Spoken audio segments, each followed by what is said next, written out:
Hello everyone, my name is Nicole Suarez and welcome back to yet another episode of the People's Saint Francis Xavier. Most of us in Panjim would recognize the house behind me as the Casa Moeda house or the Mint house because of its rich history. But the Dias family has one special connection to Saint Francis Xavier. Let us go find out what it is. We reached in time for the Camerata Goa orchestra practice Francisco Xaviera, arranged by Dr. Lewis, conductor and descendant of the Dias family.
About your family history? The Saint Francis Xavier has a special connection for several reasons. My father used to take me to Old Goa, and when I was young, even though he was not the most staunch believer, he used to take me around and explain to me the significance, historic significance of various shrines and the body of Saint Francis Xavier, and with a particular reference to his own father, my paternal grandfather, Dr. Victor Manuel Diaz, was born in 1892 and passed away sadly in 1949 at a very young age, about 57.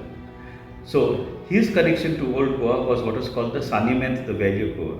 It's the sanitation plan for Old Goa, which was a major undertaking at that time. So what had happened was, for historic reasons, we know that the capital was shifted from Old Goa to what is Nova Goa and Panjim today. And the old city fell into disuse and neglect and decay.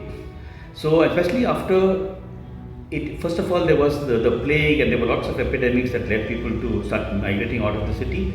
And also, in 1834, there was a suppression of the religious orders. So there was practically hardly any habitation in the old city, except for a few convents and monasteries or religious orders.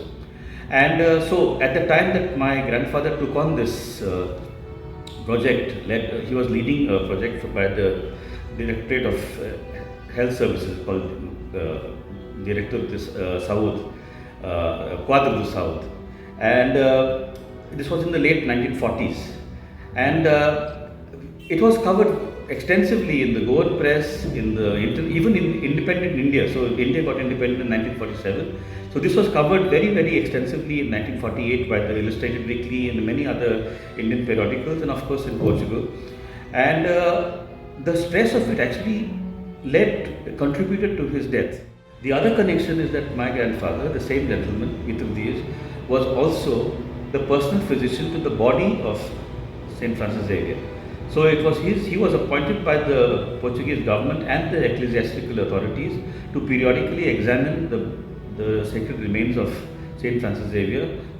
I don't know at what frequency, but for something like over 15 years.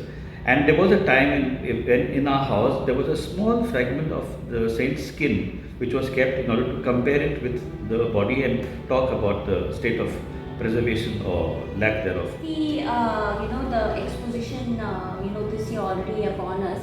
Your Camerata Goa orchestra has been preparing in a new repertoire, and you have a beautiful arrangement that you have done on the saint. Can you tell us a little bit about your own? This is an exposition year, and also there's been such a lot of discussion and debate about Goan Sahib that it's provoked, or it kind of stimulated something in me to do something for the saint myself. And there are, most of us know two versions of the Sant Francisco Xaviera. One is the one in the minor, Sant Francisco Xaviera, that one. And there's also the major one, Sant Francisco Xaviera. And the one in the minor key somehow touches me more, it pulls my heartstrings more. So I just sat down one night before one of our Sunday rehearsals, and I wrote out a 4-part arrangement of the Sant Francisco Xaviera, and we tried it out, and it turned out to be quite nice. We spontaneously took a video which we put up on the internet and social media, and we got very good reactions from it. So we would like to, this would be our offering of from Child's Play, from the orchestra, and from myself. What are your kind of memories of visiting the exposition from childhood? Because I'm sure it has changed over the years. We used to cycle. Lately, with a friend and I, we go walking from Panjim all the way to Old Goa at least once during the novena, and we don't see so many cyclists, people cycling and past. Motorcycles and cars a lot, but in our time we used to cycle. There was a whole throng of bicycles, all ringing their bells at 5 o'clock in the morning, and it was so cold that you could actually see your breath. We used to wear pullovers, and we used to cycle and try to get up the slope as much as we could, and then when we just couldn't, we used to kind of walk with the bicycles all the way, park our bicycles, and then go for the early mass, and then come back and go to school or college or whatever it was. That's how it was. And then of course, as we grew up, sadly we graduated from the bicycle to the moped, from the moped to the scooter, motorcycle, and then the car. But those are my memories of the thing. And of course the fair, the cherusa and all of that. Those are the memories that I have of the old Goa. And the fervor, that bhavart that you see is something really, really quite special. And it crosses religious lines.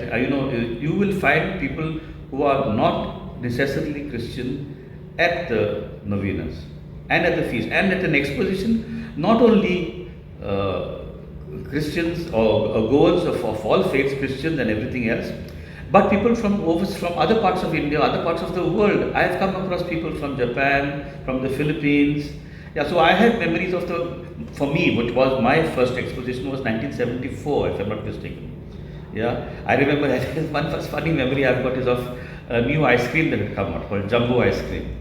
So that I had with an elephant on the logo.